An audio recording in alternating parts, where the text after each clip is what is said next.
blessing. Ang pulong sa Ginoo sama sa Ginoo sa wala na sa nagtanong ka ay mura na nagtutog kag balay. Balay o ang nindot ang foundation o katong balay nga gitukod sa balas. Kung abot ang baha o bagyo, diba katong balay nga gitukod sa balas sama sa nahitabo dito sa Roqueta, nga papas gid sa tong December 26. Nga papas gid sa store. Wala gyud dito sa Baybay. Salamat lang po sa Ginoo kay sa niyatoy nahitabo sa mua taga tuhod ra. Taga-tuhod. Nagtungtong na lang ko. Baha man to. Gusto ko kayo itong baha ito nga. Hindi mo i-expect ba kay layo naman to mga walay suba. Pero naibasakan irrigation. Naibasakan pero walay suba tubukol. So hindi mo i-expect na maabot ang tubig dito. Pag-abot sa tubig, ingon ako mangod nga pamutos na mo og kanang sanina kay kusog ba kayong tubig. Kay basakan man at bagbasakan man mo ha. Kusog magka di na kabot dira. Sus ang diris pikas man ay padulong.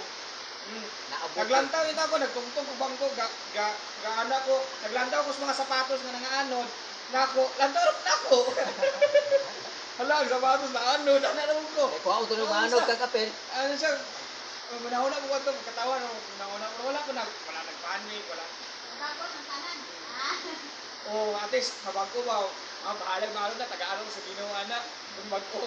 Pero salamat lagi ako sa ginawa. Wala, ito mga kinabuhi nga nangalagad na Ginoo, importante dyan nga lagi lang pulong sa Ginoo nga nakatanong sa itong kasing-kasing. Kaya magkinaunsa man, maabot man ang bagyo sa pagkinabuhi, mga tentasyon, mga pagsulay, at least makapadayon ka ng mga lagad sa Ginoo. Diba? Yung dito nga bulahan tong tao nga magapadayon, bulahan tong tao nga diba? Gamay ra gyud ang mga tao nga makapadayon tungod sa ilang mga pagsulay silang kinabuhi. Pero yung mga tao nga natanong ang ilaang balay sa bato which is sa pulong sa Ginoo. Amen? So ato ta sa pulong sa Ginoo, dito maglangay panahon. Ato ta sa Mateo Kapitulo 26, versikulo 41. Matthew chapter 26, verse 41. Ang nakabli mo, amen. Amen. Amen. So, atong basahon ang pulong sa Ginoo sa Mateo 26, verse 41. Usa lang ni ka verse. Ingon dito, pagtukaw kamo og pag-ampo nga dili kamo madaog sa pagsulay, buot ang inyong espiritu nga mag-ampo apan luya ang inyong lawas. Amen? Basahon ang magbalik. Mateo 26, versikulo 41. Pagtukaw kamo og pag-ampo nga dili kamo madaog sa pagsulay, buot ang inyong espiritu nga mag-ampo apan luya ang inyong lawas. Ano ko nga tumulo mag-ampo ta? Karon na kagabinon amahan, ikaw ang magpadayag sa imong pulong tungod kay nahigugma ka namo. Ikaw ang Dios nga kanlay magadasig ka namo nga makapadayon sa pagpangalaga dira kanimo. Imong ipakita nga tinuod ka nga Dios ka among dialagaran, maghatag kag milagro kanamo og Ginoo. O imong ipakita nga gamhanan ka nga Dios nga wala imposible dira kanimo Ginoo. Karon nga kagabion Lord, ang imong pulong kanunay magtudlo kanamo sa pagkinabuhing matarong ani nga kalibutan sa pangalan ni Ginoong Hesus. Amen and amen. So karon nga kagabion, di ba? Kani nga mga pulong sa Ginoo, kani is ang historical ani background kay nangadto sila sa dapit sa Gethsemane. Si Jesus ug ang tulo kaniya ka disipulo. Kinsa man to nga tulo ka disipulo? Di ba? Si John, si James, ug si Peter. Si Pedro. Silang tulo. Nangadto sila kay si Jesus ani nga time, hapit na maabot ang panahon nga itugyan siya sa mga Hudyo. Hapit na ang time, hapit na ang pag-angkon sa tanan sala sa kinabuhi sa tanan sala sa tawo ani nga kalibutan. So ani nga time nag-uol si Jesus na balaka siya. So adto siya sa layo-layo nga dapit adto siya sa bukid mga igsoon. O dito siya nag-ampo siya. Kay gikuyog kining tulo kaniya ka mga disipulo. So naay possibility ani mga igsoon. Pagbalik niya, nakita niya tong mga disipulo niya nga tulog. Manang ingon siya, pagtukaw kamo og pag-ampo nga dili kamo madaog sa pagsulay, buot ang inyong espiritu nga mag-ampo apan luya ang inyong lawas. So ingon siya ani nga tayo mga igsoon, ingon si Jesus nila nga kani giingon man ni Jesus sa mga disipulo. So kay karon pud nga gabion mga igsoon, ang gusto lang ipayo sa Ginoo. Kay sa atong mga kinabuhi, dili ginabalikayan na ang kaluyahon. Kakapoy, iba kay gamay ministry man ni sila ani nga time. So luya ang ilang lawas, mo nang niabot din sa ilang time nga nakatulog sila sa pag-ampo ni Jesus. Eh kabalo mo, kani mo mga pag-ampo mong God. It is a sacrifice. Walay ganahan mo ampo. Diba? Walay ganahan mo ampo, walay mostly pag prayer meeting, wala ginay kayo yung mga ha. Oh, manang okay ra. Diba? Okay ra sa butang gaulan, nagyapon. Diba? Kaya sa ato ang mga kinabuhi, diba, dili man ta ka blame kay nga naman.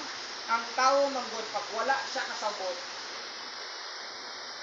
dili gina siya manha. Kung wala gid siya, manang sa ato ang mga kinabuhi ani nga kalibutan, sa atong pagpangalagad sa Ginoo, nakadepende na sa imong gugma sa Ginoo. Kay kung nahigugmag ka tinud-anay sa Ginoo, bahala ikaw na lang isa. Malagad ka magpadayon. Diba? Bahala na lang ikaw na lang dasig anak na tayo. Magpadayon ka.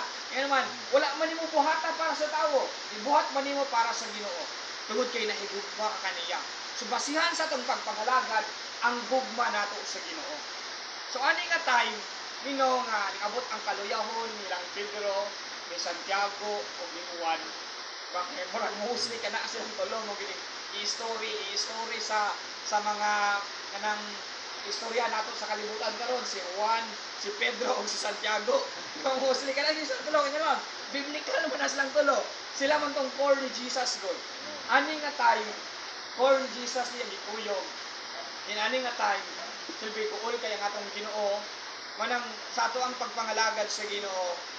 Si Lord ra gyud ang atong Ginoo ra gyud ang makasabot pud dato. Bakit nga naman nasiatian sa atong Ginoo ang kaguol, kabalaka. Kaya bitang kanang naay mga tawo nga sa maayo kay ka sa ilaa pero ikaw pay mahimong dautan. Nga na po si Jesus nakafeel mo siya.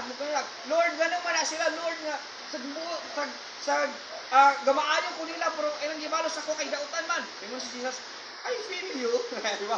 I've been there before. Di man akong ginawa na naman. Na-feel man niya atong na-feel mga igsoon.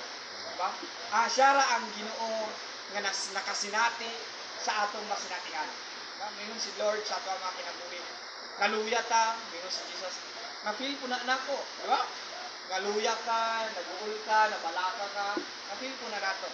Pero sa atong mga kinabuhi, maabot man gid nga mga time, muna reminder ka nato kaning pulong sa Ginoo karon nga gabion. Ingon sa pagtukaw kamo og pag-ampo. Duha lang ka kuman sa Ginoo ani nga time. Ingon sa pagtukaw, kung sa English pa watch and pray. Diba? Kung sa watch pa paglanta or pagbantay, kay sa atong mga kinabuhi nga mga Kristohan daghang tagbantayan. Daghang tagbantayan regarding sa atong pagpangalagad sa Ginoo. Atong bantayan ang ato ang gugma sa Ginoo, ug musta naman ang atong love ni Lord. Ay kani man gid ang manang makapadayon ta tungod man gid sa gugma nato sa Ginoo. Ay kung wala na gid tay gugma sa Ginoo, wala tay communication sa Ginoo, anam-anam gid kawala aning love nato para kaniya. Wala na ibasag pulong sa Ginoo, wala na ampo-ampo, wala na ampo, dili ampo-ampo kaya negatik. Wala na ampo, wala na ikuan basta sa pulong sa Ginoo. Magka-collide jud ang imong love ni Lord. Magkaanam og kapapas. Manang usahay, dili ta ka blame sa uban tungod kay sa possibility wala na sila igugma sa Ginoo. Diba?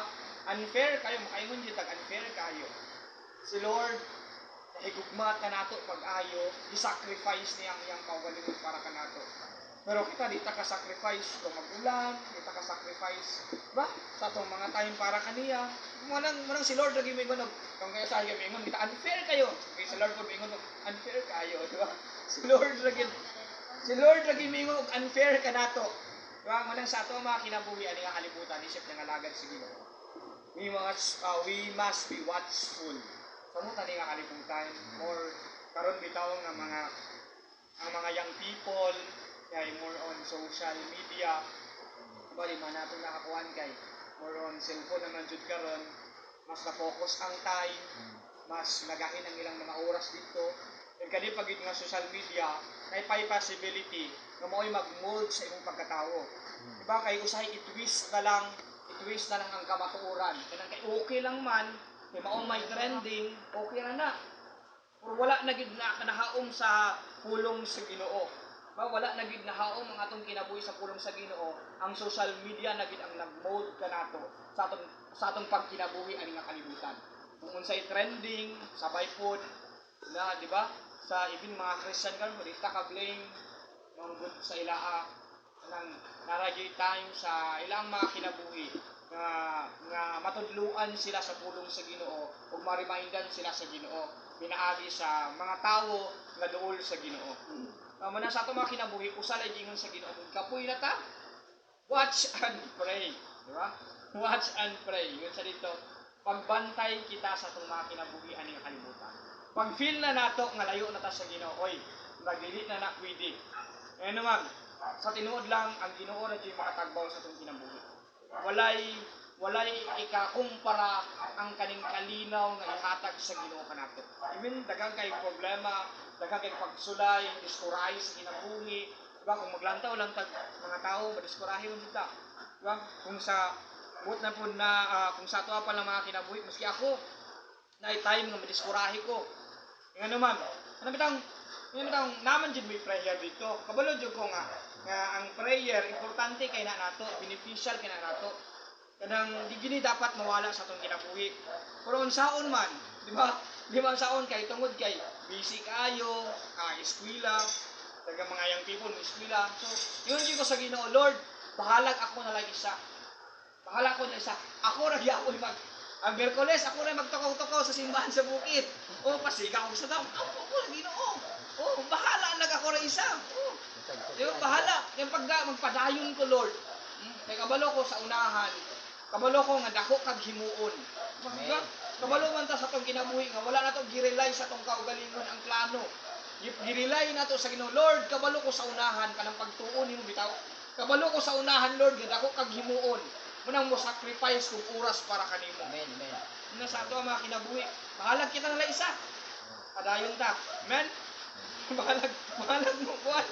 Padayon ta, Lord. Wala nakabase ang akong gugma nila, nakabase akong gugma nimo. Amen. Pag kinaunsa man, Lord, dili ko undang ng mga lagad dira kanimo. Bahalag ako na isa. Ano? Kay sa tuang mga generation karon, kapoy kay ikaw ra isa oy. Ikaw ra isa, kapoy kayo. Nagi ko sa inyo luya po kayo nimo, ikaw na isa, di ba? I-judge pa ta. Pero sa ito ang mga kinabuhi, kabalo mo dyan nga naas si Lord. Amen. Nga, dili mo biyak nato si Lord, dili mo biyak. Dili mo biyak ka nato, nga maabot mo ng kaluyahon, kanunay mag-remind si Lord, nga magbantay kita, kung kaning kaduha, nga mag-ampo dyan ka.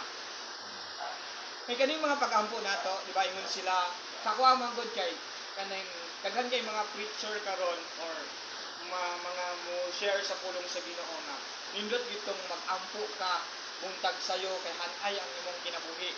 O tinuod man na, pero kabalo mo sa kuha, mag-ampo ko ana pasalamat sa Ginoo. O sahay mangapi pag ko. Okay, is life. Ape, pero wala say kalainan. Nganumang ang ako amang God, ang ako ang gipirmi gikuan sa Ginoo katong pray without ceasing. Kanang mag-ampo ta kanunay sa galilin ka, nag-ampo ka sa Ginoo. Kaya na jud ko permente, constant usay maglingkod ko, pasalamat lang ko sa Ginoo, magistorya ko, mura ko ang Kristohan mura pa ko. Nabi ta mo grado nato, unsa na gud siya? Ang magatagyaw-yaw ba, magyaw-yaw, maglingkod, magyaw-yaw Lord.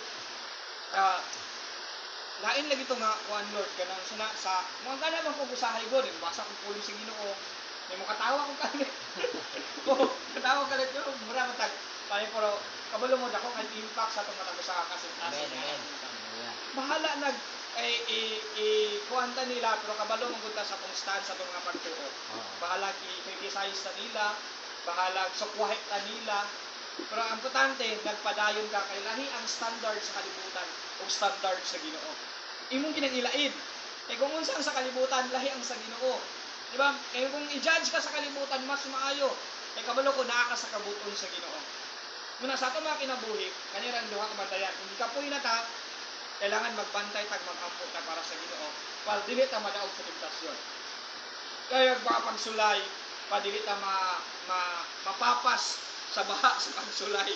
Kunaon kay nagpapaundan ang atong kinabuhi sa pulong sa Ginoo. Kaya magkaila ta, kinsa ang atong Ginoo. Diba, mo-declare ta sa itong mga kinabuhi, Lord, kabalo ko kinsa ka nga akong ginagaran. Kabalo ko, Lord, gamhanan ka. Kabalo ko, Lord, milagroso ka. Kaya prayer na, declaration. Nice, nay, kasanga. Kanang down kay ko sa akong kinabuhi, ingon ako sa Ginoo. Daghan ko gabi ko ito nga pagsulay. Kay, tinuon gid ang yawa, mga igsoon. Eh, kabalo mo, ako di man ko suicidal thoughts, di mo ko mingon nga maghikog ko, wala na ko. Kung naging ako sa kong nahuna nga, maghikog kay ka. Kaya alam ko, ha? Maghikog mo ko, gamay na ng problema, ha? Lagi alam ko. Kaya naghinoktok ko pa masudaw, ano? Yan yung sa ko, maghikog kay ka. Ako unaw na, ha? Gamay na ka sa problema, hikogan. Tinuod gidi ay mga igsoon, gani. Oo, na ay usungsong nimo. Yang down kay ka. Gamay ra sa kong problema, anak. Hindi mo ko suicidal thoughts yun. Pero naagi di ay. Tinuod gid ang kaaway yung igsoon.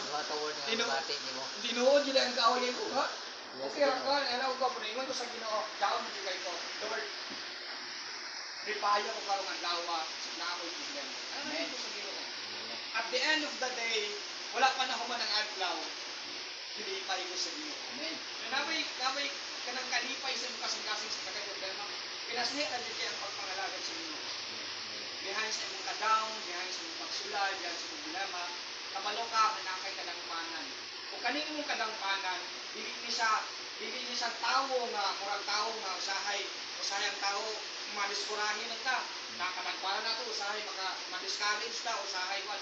Pero kani atong kadangpanan mong God, siya ang atong maayo kadangpanan nga dili gid siya mukawang kanimo. Naman dili siya ingon nga kanang kawangon niya ang imong pag-igstorya kaniya. Dili siya mukawang Ginoo. Mutubag siya nga Ginoo. Amen. Diba? Kabalo siya maminaw. Kabalo siya maminaw sa imong suluran sa usahay sa mga suluran kay kung buti mo naman gamay kayo nangset sa muban. Pero maminaw siya po siya nga Ginoo. Maminaw siya sa Ginoo. Tagamay ra kay nang problema pero salamat ta kay natay Ginoo nga ginagawa. Amen. Behind sa mga pagsulay nato. Yung sa diri mga igsoon, pagtukaw ka mo, pag-ampo, na dili ka mo madaog sa pagsulay, buot ang inyong spirito nga mag-ampo apan luya ang inyong lawas. May sa itong mga kinabuhi, mga dali nga kalibutan, na nagabatol ka, either mudaog ka, mapildi ka, o matabla ka. Pero isip mga Kristohanon, wala kita gidesign ni Lord yung mapildi. Daog juta permente. No, pero sa hay pinunod ni Lord. No, naong ra ni Lord. No, lapildi. Mga kabalo ko Lord, daog ko dira kanimo, di ba? May mga anak man ta sa Ginoo, i-design ta ni Lord nga we are victorious. Nga naman kanunay gawan kanato ang balaang espiritu nga gihatag sa Ginoo kanato. Victorious kay nga ato mga kinabuhi mga igsoon.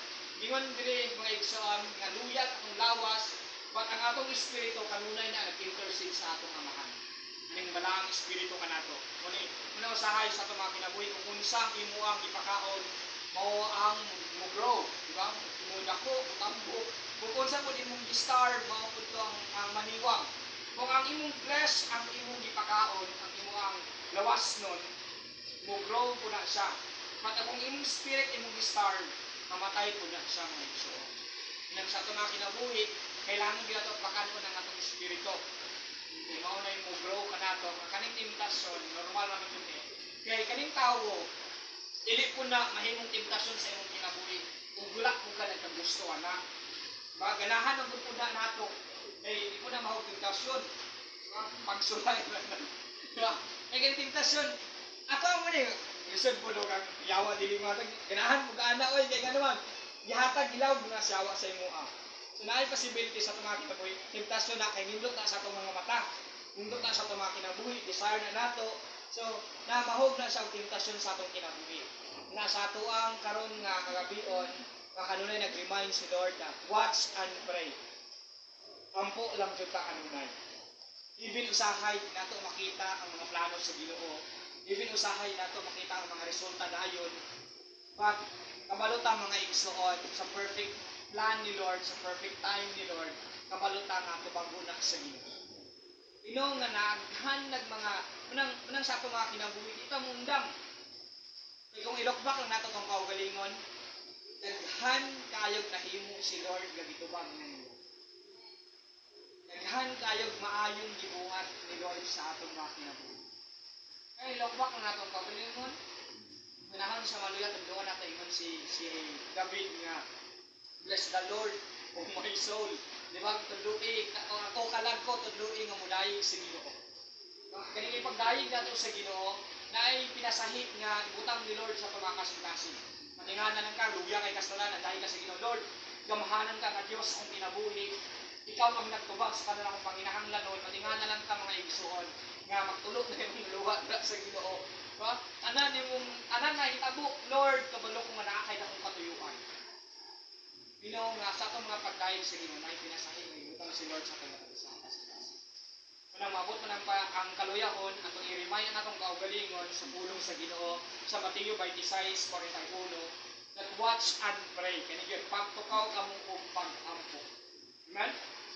Dapat bantayan nato dahil mag-ampo jud ta kay kabalo ta aning mga pag-ampo nako kay kahimuan mga igsuon.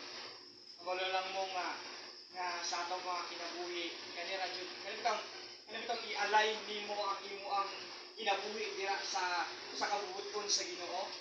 Kana mo ang mga pag-ampo o mga igsuon. Namang nangayo kag petition ni Lord sa mo kaning corporate prayer.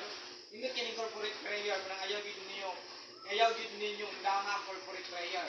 Kaya wala even diri sa kalibutan na atay mga legal bitaw nga mga di ba kanang affidavit of two disinterested person kanang pirma ka duha ka tawo, di ba? Pag abot sa abogado, kuan man na siya kanang mahimo siya valid. Same ra gyapon na sa Ginoo. Pag duha ka mo nangayoan ang mga butang ihatag na sa Ginoo. Mura pag gibutang ninyo, Lord, duha mi ka mo ka-agree ani Ginoo. Murag masalin si Lord, sige ako nang ihatag ang ganon. Ganang legal man na siya ng mga pamagi, kay duha man ang nag-agree anak ng mga butang. No importante ka ang corporate prayer. Bro, ako masahon sa pulong sa Ginoo, wala namang kuan nga verse, bro. Masahon lang nako. Ingon ang pulong sa Ginoo sa Mateo 18:18-20. Ingon sa diri. Sapagkat tinuod ang bisan unsa nga dili nyo itugot ini sa kalibutan mao wala itugot sa Dios. Ug ang bisan unsa nga itugot ninyo mao ang itugot sa Dios. Ug buot ko nga mahibaluan ninyo kapon ang duha ka ninyo dinhi sa kalibutan magkauyon bahin sa bisan unsa nga inyong pangayoon pinaagi sa pag-ampo buhaton kana alang kaninyo sa akong amahan sa langit, di ba?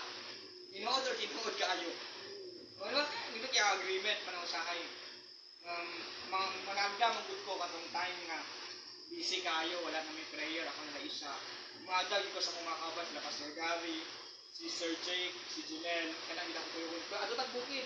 So ito, mag-corporate prayer ta dito. Ano man, kung mga ilang ganahan, agreement ba? Mag-ampo ka mo, agree siya. Oh, yes Lord. Ano ba? Lord, salamat Ginoo na kani nga mga butang imong ihatag sa imong katuyuan ba? Sa perfecto nga plano nimo Ginoo. Ingon sa yes Lord, di ba? Di ba mo nagkauyod? Ingon si Lord agay. Magad sila ko ani. Wala importante kay ang pulong sa Ginoo tinuod nato na napasukaranan mo iso. Okay? Muna sa ito mga kinabuhi, mabot mo ng kaluyahon, kaguol, kabalaka, nga feeling nato kita na isa. Normal naman dyan na, wala na isulti ni Lord. Watch and pray. Amen? Watch and pray. Bantay kita, kung mag-ampo kita kanunay. Bahalag kita na isa. Bahalag mabot ang kaluyahon. Bahala na lang. Kay kabaluta, dako kayo og kahimuan ng mga pagampo. Dili man nato makita sa itong mga visible nga mga mata. Pero kabaluta, i-prepare na ni Lord. Diba? Sa itong mga kinabuhi, akong pagpangalagan sa Ginoo, mas giandam na sa Ginoo, tungod sa mga pagampo. Kaya, ningundang ka. Diba? Ngayon si Lord, uy, mas ako na nang ihatag ka ang adlaw, ningundang na siya. Diba? Ano na nagkakita? Sayang kayo ang mga panahon, diba? Sayang kayo, ibis na ang giandam si Lord. Kaya, ningundang man ka, munang sa itong mga kinabuhi, padayon lang ka. Na may mga pagsulay, normal na nato. Diba? Even gani si the most famous prophet dira sa Old Testament, si sa ganang famous prophet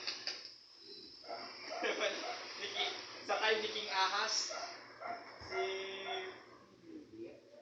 si Eliseo.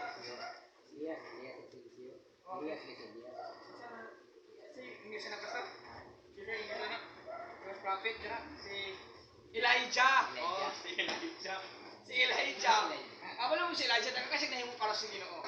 Ipalutaw to niyang atsa, Yun, katong time nga iyang challenge ang mga propeta ni Baal, kung pagsunog ka ng ahalad, kung abot siya ang time nga ipapatay siya sa asawa ni King Ahaz, si Jezebel, naabot ang time nga ingon siya sa Ginoo ha, dali man ka famous kay siya nga prophet, gisgutan pa gid siya dira sa New Testament. Sige, siya ang kinadaghanag na isgutan sa New Testament. Kung abot siya ang time ingon siya, mura kung kita no sa Lord, waan na lang ko, Lord. Kaya ako sa iyong time, hiyana siya. Oh, mura ko kita. Pero kada kita kung ingat sa iyong, dire-dire ko ka madulog. Diba? Para siya mga exon. Ingat po siya. Ako yung time, biskorahin siya. Na normal sa ito ang biskorahin ka. Amen? Pero importante, si Lord lang ang atong daganan. Wala na ilain mo pa. Ikaw ang tao na ito, daganan, di mo na ng tao. Judgmental, o kayo sayang tao. Samot ang kaning mga ubang Kristohanon. Bingon na, wala naman ko kayo ampo-ampo. Wala naman ko kayo masapang sa pulong sa Ginoo. Di ba, kumadiskura kita. Oo.